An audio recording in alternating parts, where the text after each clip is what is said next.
I will. I'll ask him. You didn't mention your profession. Oh, what do I do?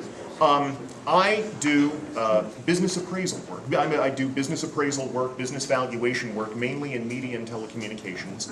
I'm a CPA. I'm a licensed certified public accountant in Virginia.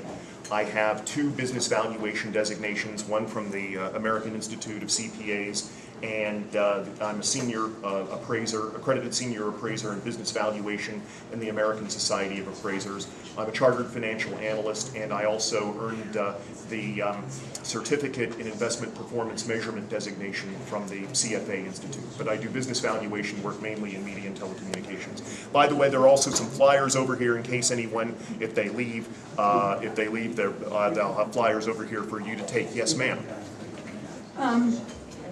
With all due respect, going up against Frank Wolf, you probably have a snowball's chance of winning this time. However, when he comes here to speak to us, one of the things I'm trying to figure out a polite way of saying is he'll get in this election in 2010. But I think as the poster child for term limits, he really needs to either take Jim Webb's seat in 2012 or retire.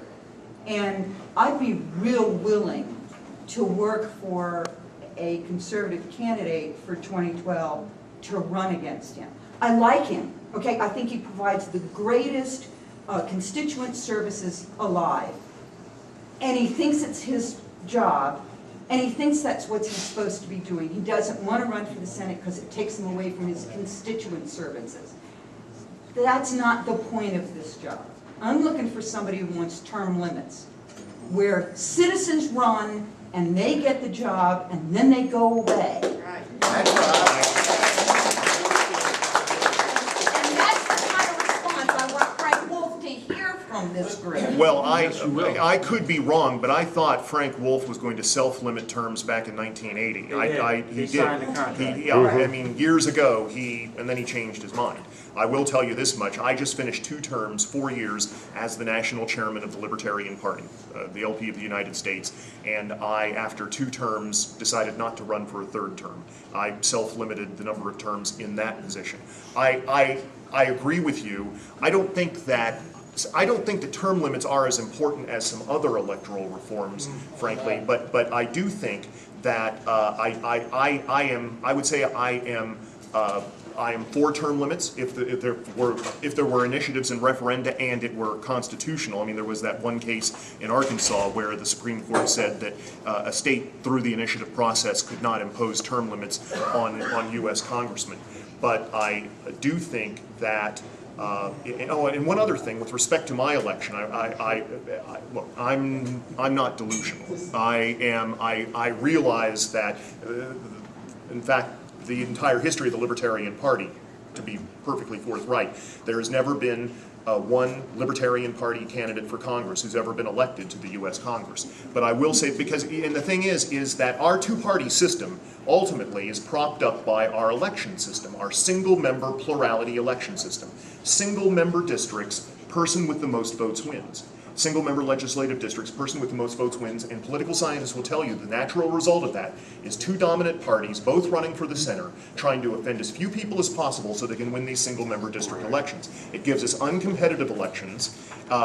Most democracies around the world do not use this system, and not only uncompetitive, would anybody care to guess in 2007, Virginia House of Delegates, 2007, and by the way, it's only 125 valid signatures to get on the ballot for the Virginia House, 250 valid signatures to get on the ballot for Virginia Senate.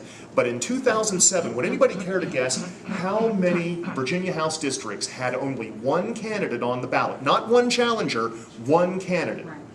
How many out of 100? 75? 59. 59 in 2007 had only 1 candidate on the ballot.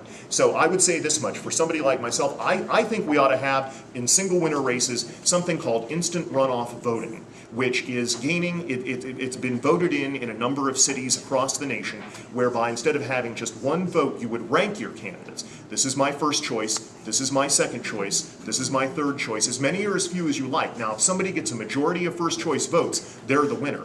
But if somebody doesn't get a majority of first choice votes, they begin eliminating candidates from the bottom up, transferring each voter's vote to their next choice candidate until somebody has a majority of the votes. And that would allow people to cast a vote for somebody like me, a minor party candidate, and give your second choice to the major party candidate you dislike least.